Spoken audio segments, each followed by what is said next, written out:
Hi hello ಹೇಗಿದ್ದೀರಾ? ನಮ್ಮ ಪಯಣ ಅಯೋಧ್ಯದ ಕಡೆಗೆ.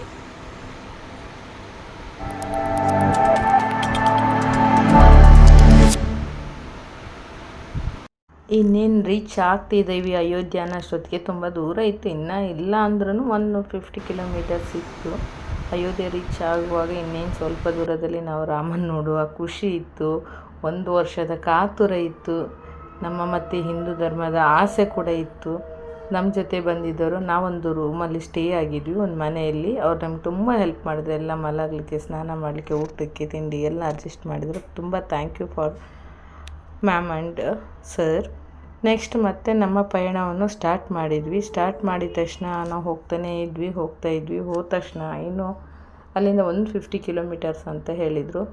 ಓಕೆ, ನಮ್ಮ 150 ಕಿಲೋಮೀಟರ್ಸ್ ಹೋಗುವಾಗ ನಡುವಲ್ಲಿ ನಿಲ್ಲಿಸ್ಬಿಟ್ಟು ಕಾಫಿ ಏನೋ ಕುಡ್ಕೊಂಡ್ರು ನಮ್ಮ ಹಸ್ಬೆಂಡು. ನಾವೆಲ್ಲ ಕುಡಿಯೋಕ್ಕೆ ಹೋಗಲಿಲ್ಲ. ಕಾಫಿ ಚಾ ಅಂತ ಹೇಳುವಾಗ ಯಾಕಂತ ಅನ್ಸೋದು. ಸೊ ಫುಡ್ಡಲ್ಲಿ UP ಮತ್ತು ಮಹಾರಾಷ್ಟ್ರ ಸೋ ವರ್ಸ್ಟು. ಯಾಕೆಂದರೆ ಫುಡ್ ಎಲ್ಲೂ ಕೂಡ ನಮಗೆ ನೀಟಾಗಿ ಸಿಗಲ್ಲ. ರೈಸ್ ಕೊಡ್ತಾರೆ, ಅದಕ್ಕೆ ಸಾಂಬಾರು ಇರಲ್ಲ. ಇಡ್ಲಿ ಕೊಡ್ತಾರೆ, 3 ಇಡ್ಲಿಗೆ 180 ಕೇಳ್ತಾರೆ. ಓ ಮೈ ಗಾಡ್, ಬೇಜಾರಾಯಿತು. ಫುಡ್ ಅಂತ ಹೇಳೋದು ನಮ್ಮ ಕರ್ನಾಟಕ, ಆಂಧ್ರ, ಸೌತ್ ಕಡೆಗೇ ಫುಡ್ಡು. ಬಟ್ ಆ ಕಡೆ idli what is idli? I don't like this. ಫುಡ್ಡಲ್ಲಿ ಮಾತ್ರ ತುಂಬ ಬ್ಯಾಡ್, ವರ್ಸ್ಟ್ ಆಗಿತ್ತು. ಓಕೆ, ಮುಂದೆ ಹೋಗ್ತಾ ಇದ್ವಿ. ತುಂಬ ಹೈವೇ ಇದೆ ಅದರಲ್ಲಿ. 150 ಕಿಲೋಮೀಟರ್ ಅಂದರೆ ತುಂಬ ಲಾಂಗ್ ಆಗುತ್ತೆ. ಇನ್ನೇನು ಹತ್ತಿರದಲ್ಲಿ ನಮಗೆ ಇದು ಬಂತು, ಅಯೋಧ್ಯಕ್ಕೆ. ಅಂದರೆ ಇಲ್ಲಿ ನಿಲ್ಲಿಸ್ಬಿಟ್ಟು ಇನ್ನೊಂದು ಕಡೆ ಹೋಗಲಿಕ್ಕಿತ್ತು. ಅದೊಂದು ರೋಡ್ ಇತ್ತು, ಅಲ್ಲಿ ನಿಲ್ಲಿಸ್ಬಿಟ್ಟು ಮತ್ತು ಆ ಕಡೆ ರೋಡಿಂದ ಇದರಲ್ಲಿ ಆಟೋದಲ್ಲಿ ಹೋಗಲಿಕ್ಕೆ ಪರ್ ಹೆಡ್ ಹೇಳಿದರು 50 ರುಪೀಸ್ ಅಂತ. ಓಕೆ, ಮತ್ತೆಂತ ಮಾಡಿದ್ವಿ, ಬಂದಿದ್ದೀವಲ್ಲ ಹೋಗೋಣ ಅಂತ ಹೋದ್ವಿ. ಹೋದ ತಕ್ಷಣ ನೆಕ್ಸ್ಟಲ್ಲಿ ನಮ್ಮನ್ನು ಇಳಿಸಿದ್ರು. ಏನು ನಮಗೆ ಅಯೋಧ್ಯದ ಪಾದ ಇಟ್ವಿ. ಖುಷಿ ಆಯಿತು. ಅಯೋಧ್ಯ ನೋಡಿದ ತಕ್ಷಣವೇ ರಾಮ ಜನ್ಮಭೂಮಿ ಅನ್ನೋ ಒಂದು ಖುಷಿ, ಅಂದರೆ ಆ ಖುಷಿ ಹೇಳೋಕ್ಕಾಗಲ್ಲ. ನನ್ನ ಹಸ್ಬೆಂಡಿಗೆ, ನಾನು, ನನ್ನ ಗಂಡ ಮತ್ತು ನನ್ನ ಮಗ ಮತ್ತು ನನ್ನ ಗಂಡನ ಫ್ರೆಂಡು ಹೋಗ್ತಾ ಇದ್ವಿ. ಟಯರ್ಡ್ ಆಗ್ತಾಯಿತ್ತು. ಮತ್ತು ಅಲ್ಲಿಂದ 1 ಕಿಲೋಮೀಟ್ರ್ ನಡಿಬೇಕು ಅಂತ ಹೇಳಿದರು ಅಮ್ಮ. Okay done. ಮತ್ತು ನಡೀತಾ ಇರೋದೆ, ಒಟ್ಟಾರೆ ನಡೆ, ಈ ಕಡೆಯಿಂದಲೂ ನಡಿ, ಆ ಕಡೆಯಿಂದ ನಡೆಯೋದೇ ಒಂದು ತುಂಬ ಹ್ಯಾಪಿ. ಏನಂದರೆ ಕಾಲು ನೋವೊಂದು ಆಗ್ತಾ ಇರಲಿಲ್ಲ. ಮನೆ ಬಂದಮೇಲೆ ತುಂಬ ಕಾಲು ನೋವು ಸ್ಟಾರ್ಟ್ ಆಯಿತು, ಇಲ್ಲ ಅಂತ ಹೇಳಲ್ಲ. ತುಂಬ ಅಂದರೆ ನಡೆಯುವ ಇದು ಬರೋದಲ್ಲಿ ಕಾಲು ನೋವು. ಇನ್ನು ನನ್ನ ಮಗ ಕೆಳಗೆ ನಡೆಯೋದೇ ಇಲ್ಲ, ಸಣ್ಣವನು. ಎಷ್ಟು ಅಂದ್ರೂ ಕಷ್ಟನೇ ಅವನಿಗೆ ನಡೆಯೋದು. ದೊಡ್ಡವನಿಗೆ ನಡಿ ಅಮ್ಮ ನಡಿ. ಇದು ತುಂಬ ಬೇಜಾರಾಗಿತ್ತು ವಿಷಯ. ಮಾತ್ರ ಖುಷಿ ಆಗ್ತಾಯಿತ್ತು. ರಾಮ ಮಂದಿರದೊಂದು ಇನ್ನೂ ಹತ್ತಿರ ಇದ್ದೀವಿ, ಇನ್ನೇನು ರೀಚ್ ಆಗ್ತೀವಿ, ಇಲ್ಲೇ ಇದ್ದೀವಿ, ಇನ್ನೂ ಸ್ವಲ್ಪ ಹತ್ತಿರ ಇದ್ದೀವಿ. ಅದೊಂಥರ ಖುಷಿ ಆಗ್ತಾಯಿತ್ತಂದರೆ ಮೈಂಡೆಲ್ಲ ಫುಲ್ಲು ರಿಲೀಫ್ ಥರ ಇತ್ತು. ಇನ್ನು ರಾಮನ ಮಂದಿರ ಹೋಗ್ತಾ ಒಂದು ದೊಡ್ಡ ವೀಣೆ ಇಟ್ಟಿದ್ರು. ಅದನ್ನಂತೂ ನೋಡಿದ ತಕ್ಷಣ ನಮಗಂತೂ ಖುಷಿ ಅಂದರೆ ಅಷ್ಟೆಲ್ಲ ಇಷ್ಟು ಖುಷಿ. ನಮ್ಮ ಜೊತೆ ಬಂದಿದ್ದ ಏಜ್ ಆದವರೆಲ್ಲ ಅವ್ರು ತುಂಬ ಖುಷಿಯಿಂದ ನಡ್ಕೊ ಬರುವಾಗ ನಾವು ಯಾಕೆ ಹೋಗೋದು ಬೇಡ. ನನ್ನ ಮಗ ನಡೆಯೋದೇ ಇಲ್ಲ. ಏನೋ ಒಂದು ಐಡಿಯಾ ಹೇಳಿದೆ, ಜೀಪ್ ಕೊಡಿಸ್ತೀನಿ ಅಂತ. ಓಕೆ ಡನ್ ಅಂತ ಹೇಳಿ ನಡಿಲಿಕ್ಕೆ ಸ್ಟಾರ್ಟ್ ಮಾಡಿದ. ಇನ್ನೇನು ಅವ್ನು ಕರ್ಕೊಂಡು ಮುಂದೆ ಹೋದ್ವಿ. ಅಲ್ಲಿ ನಾನೆಲ್ಲ ಸ್ನಾನ ಫ್ರೆಶ್ ಆಗಿ ಬಂದಿದ್ದೆ. ಇವರು ವಾಶ್ರೂಮ್ ಹೋಗಿ ಬಂದುಬಿಟ್ಟು ಮತ್ತೆ ಸ್ನಾನಕ್ಕಂತ ಹೋದರು. ಸ್ನಾನಕ್ಕೆ ಹೋಗುವಾಗ ತುಂಬ ಕ್ಲೌಡ್ ಇತ್ತು. ಕ್ಲೌಡ್ ಅಂದರೆ ಕುಂಭಮೇಳ ಬಂದ ಜನ ಎಲ್ಲರೂ ಕೂಡ ಇಲ್ಲಿ ಬಂದಿದ್ದರು. ಬಟ್ ನನಗೆ ನೋಡಿದ ತಕ್ಷಣ ಇಷ್ಟೊಂದು ಕ್ಲೌಡ್ ಇದೆಯಾ. ಮತ್ತೆ ನಿಂತ್ಕೊಂಡ್ವಿ. ನಾವು ಬೋಟಲ್ಲಿ ಹೋಗಿ ಸ್ನಾನ ಮಾಡೋಣ ನಮ್ಮಮ್ಮ ಅಂತ ಹೇಳಿದೆ ನನ್ನ ಮಗ. ಓಕೆ, ನೀವು ಹೋಗಿ ಮಾಡು ಎಲ್ಲ ರೆಡಿ ಆದ್ವಿ. ಬೋಟಲ್ಲಿ ಹೋಗಿ ಸ್ನಾನ ಮಾಡೋಕ್ಕೆ ಅಂತ ಹೋಗ್ತಾಯಿದ್ವಿ. ಬೋಟಲ್ಲಿ ಹೋಗಿದ್ರೆ ಎಷ್ಟು ಅಂತೆ 2500 ಪರ್ ಹೆಡ್. ಹಾಗಾದರೆ ನಾವು 3 ಜನಕ್ಕೆ ಎಷ್ಟಾಗುತ್ತೆ? 6000 ಪ್ಲಸ್ 7500 ಆಗುತ್ತೆ. ವೇಸ್ಟ್ ಅಪ್ಪ ಮನಿ. ಎಲ್ಲದೂ ಒಂದೇ. ಅದೇನೆಂದರೆ ಸುಮ್ಮನೆ ಒಂದು ಎಂಜಾಯ್ಮೆಂಟಿಗೆ ಮಾತ್ರ ಬೋಟ್ ಇಟ್ಟಿದ್ದಾರೆ. ಓಕೆ, ಎಲ್ಲಿ ಮಿಂದೆದ್ದಿದ್ರೂ ರಾಮ ಮಂದಿರಕ್ಕೆ ನಾವು ಹೋಗೋಷ್ಟು ಇದು ಇದೆ.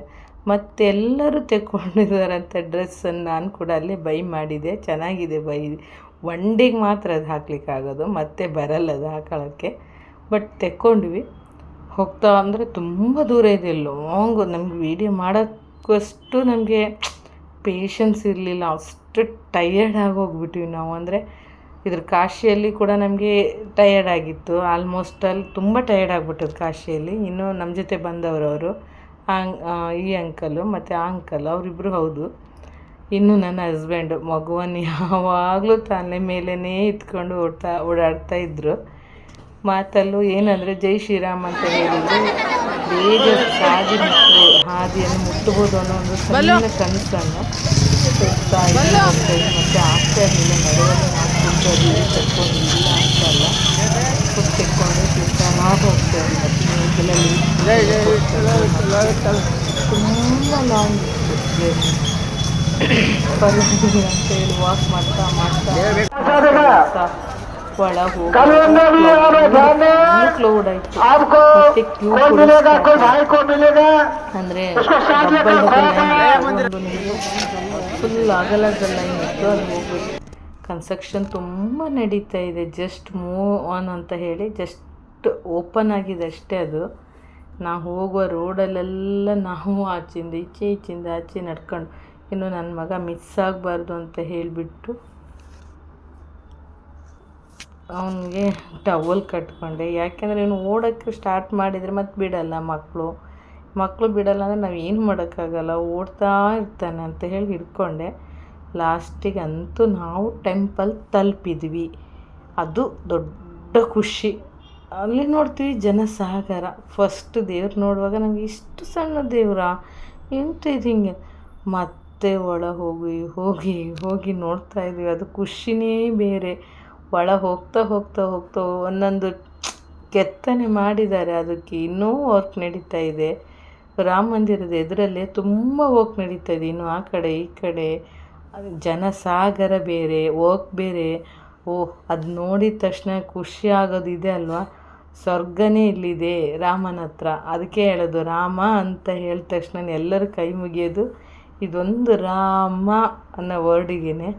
ರಾಮನ ಪಕ್ಕನೂ ನಮ್ಮ ಮನೆ ದೇವರು ಆಂಜನೇಯ ಅಂತೆ, ಆಂಜನೇಯನೂ ಕೂಡ ಬರ್ತಾರೆ ಅನ್ನೋ ಭರವಸೆ ನನಗೆ. ಐ ಹೋಪ್ ನನಗೆ ಖುಷಿ ಆಯಿತು. ನನ್ನ ಹಸ್ಬೆಂಡಿಗಂತೂ ಖುಷಿಯಾಗಿತ್ತು ಕೂಡ. ಅವರಿಗೆ ಇನ್ನೂ ಟಯರ್ಡ್ ಆಗಿಬಿಟ್ಟಿದ್ರು, ಯಾಕೆಂದರೆ ಅವನನ್ನು ಸಣ್ಣವನ್ನು ಎತ್ಕೊಳ್ಬೇಕಾಗಿತ್ತು.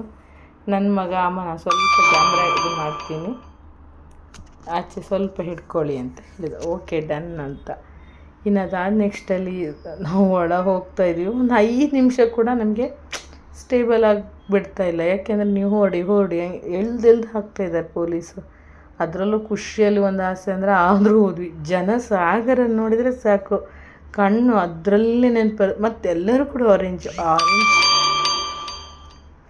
ಆರೆಂಜ್ ಶಾಲ್ ನೋಡಿದ ತಕ್ಷಣ ಒಂದು ಖುಷಿ ಆಗ್ತಾಯಿತ್ತು. ಅಂದರೆ ಪ್ರೀತಿ, ಸ್ನೇಹ, ಮಮತೆ ಎಲ್ಲವನ್ನೂ ಮರೆತು ರಾಮನ ಕಡೆ ಎಲ್ಲರೂ ಇಷ್ಟು ಚೆನ್ನಾಗಿ ಬಂದಿದ್ದಾರೆ ಅಂದರೆ ಅಯೋಧ್ಯೆ ಎಷ್ಟು ಚೆನ್ನಾಗಾಯಿತು ಅಂತ ಹೇಳ್ಬೇಕಂದ್ರೆ ಖುಷಿ ಆಗ್ತದೆ, ಇಲ್ಲ ಅಂತಲ್ಲ. ರಾಮನಿಗೇ 500 ವರ್ಷ ಮನೆ ಇಲ್ಲ, ಇನ್ನು ನನಗೇನು ಅಗತ್ಯ ಇಲ್ಲ, ರಾಮನಿಗೆ ಮನೆ ಆಯ್ತಲ್ಲ ಅಷ್ಟೊಂದು ದೊಡ್ಡ ಖುಷಿ ಅಂತ ಹೇಳಿ ತುಂಬಾ ಒಂಥರ ಪೀಸ್ಫುಲ್ ಮೈಂಡು. ಒಳ ಹೋಗುವಾಗ ಒಂದೊಂದು ಕೆತ್ತನೆನೂ ನೋಡ್ಬೇಕು ಅನ್ನೋ ಆಸೆ. ಬಟ್ ಜನ ನಿಲ್ಲಿಕ್ಕೆ ಬಿಡಲ್ಲ, ಪುಷ್ ಮಾಡ್ತಾ ಇರ್ತಾರೆ ಬ್ಯಾಕ್ ಸೈಡಿಂದ. ಒಂದು ಫೋಟೋ ತೆಗಿಯೋಕ್ಕೂ ಇದು ಮಾಡ್ತಾ ಇರ್ತಾರೆ, ಪುಷ್ ಮಾಡ್ತಾನೇ ಇರ್ತಾರೆ. ಇನ್ನು ಆಚೆ ಈಚೆ ಒಳಗೆ ಹೋಗ್ತಾ ಇದ್ವಿ. ಇನ್ನೂ ರಾಮನಂತೂ ನೋಡುವಾಗ ಖುಷಿ ಆಗ್ತಾಯಿತ್ತು. ಅಂದರೆ ನಾವು 1 ವರ್ಷ ವೆಯ್ಟಿಂಗ್ ಮಾಡಿದ ರಾಮ ಇವರೇನಾ ಅಂತ ಯೋಚನೆ ಮಾಡಿದ್ವಿ. ನಾವು ಅಂದ್ಕೊಂಡಿದ್ವಿ ರಾಮ ಮಂದಿರ ಓಪನ್ ಆದ ತಕ್ಷಣ ಇಲ್ಲ ಲೈಫಲ್ಲಿ ನಾವೆಲ್ಲ ಒಂದು ಸಲ ಹೋಗೋಣ ಅಲ್ಲಿಗೆ ಅಂತ. ಬಟ್ ಇಷ್ಟು ಬೇಗ ಬರುತ್ತೆ ಅಂತ ಗೊತ್ತಿರಲಿಲ್ಲ. ನಾವೆಲ್ಲ ಹೋಗಿದ್ದು ರಾಮನೇ ಕರ್ಕೊಂಡಿದ್ದಾನೆ ಅಂತ ಅನ್ನಿಸ್ತದೆ. ಅವರಿಗೆ ದೇವ್ರುಗಳಿಗೆ ನೋಡಬೇಕು ಅಂತ ಅಂದ್ಕೊಂಡ್ರೆ ಅವರೇ ಕರೆಸ್ತಾರೆ ಅನ್ನೋದಕ್ಕೆ ಅದೃಷ್ಟವಂತರು ಅಂದರೆ ನಮ್ಮಂಥ ಅದೃಷ್ಟವಂತರು ಯಾರೂ ಇಲ್ಲ. ಅದರಲ್ಲೂ ನನ್ನ ಖುಷಿ ಅಂದರೆ ಅಷ್ಟಿಷ್ಟ ಆಯಿತು. ಅಂದರೆ ನಾವು ಎಲ್ಲೋ ಹೋಗ್ತೀವಿ ಎಲ್ಲೋ ಬರ್ತೀವಿ, ಅದು ಬಟ್ ನಮ್ಮ ದೇವಸ್ಥಾನ ಹೋದಷ್ಟು ಖುಷಿ ಎಲ್ಲೂ ಆಗಲ್ಲ. ಆ ವೀಣೆ ನೋಡಿದ ತಕ್ಷಣ ಮನಸ್ಸಲ್ಲಿ ಅಂದ್ಕೊಳ್ಳೋದು, ನನ್ನ ಮಗನಿಗೆ ಒಂದು ಒಳ್ಳೆ ವಿದ್ಯೆ ಕೊಡು ತಾಯಿ ಅಂತ ಪ್ರಾರ್ಥನೆ ಮಾಡ್ತಾ ಇನ್ನಲ್ಲಿ ನಾವು ನಿಲ್ಲಲಿಕ್ಕೆ ಟೈಮ್ ಆಗಲಿಲ್ಲ, ಯಾಕೆಂದರೆ ಕಾಲಷ್ಟು ನೋವಾಗ್ತಾಯಿತ್ತು. ಒಳ ಹೋಗಲಿಕ್ಕಿತ್ತು, ತುಂಬ ಲಾಂಗ್ ಇದೆ, ಒಳ ಹೋಗೋಣ ಅಂತ ಬೇರೆ ಹೇಳಿದರು. ಓಕೆ ಡನ್, ಲಾಂಗ್ ಇದೆಲ್ಲ ಹೋಗೋಣ ಅಂತ ಕನ್ಸ್ಟ್ರಕ್ಷನ್ ತೆಗೆದು ಎಲ್ಲರೂ ಬಂದು ಫೋನ್ ಕಿತ್ಕೊಳ್ತಾ ಇದ್ದರು. ಮತ್ತು ನನ್ನ ಮಗನಿಗೆ ಭಯ ಆಯಿತು, ಒಂಚೂರು ಮಾಡಿ ತೆಕ್ಕೊಂಡೆ ಫೋನಲ್ಲಿ. ನನಗೆ ಯಾಕೆ ಮಗನೇ ಆಗ ಇಲ್ಲಮ್ಮ ಅದನ್ನ ಫೋನ್ ತೆಗೊಳ್ತಾ ಇದ್ದಾರೆ, ಸೋಲರಲ್ಲಿ ಅದು ಇದು ಆಗ್ತಾಯಿದೆ. ಸೋಲಾರ್ ಸಿಸ್ಟಮ್ ಇಟ್ಟಿದ್ದಾರೆ. ಸೋಲಾರ್ ಸಿಸ್ಟಮಿಂದ ಏನೋ ಒಂದು ಕನೆಕ್ಷನ್ ಆಗುತ್ತೆ. ಎದುರಿಗೆ ಒಬ್ಬರು ವಾಚ್ಮ್ಯಾನ್ ಇರ್ತಾರೆ lady. Thank you for all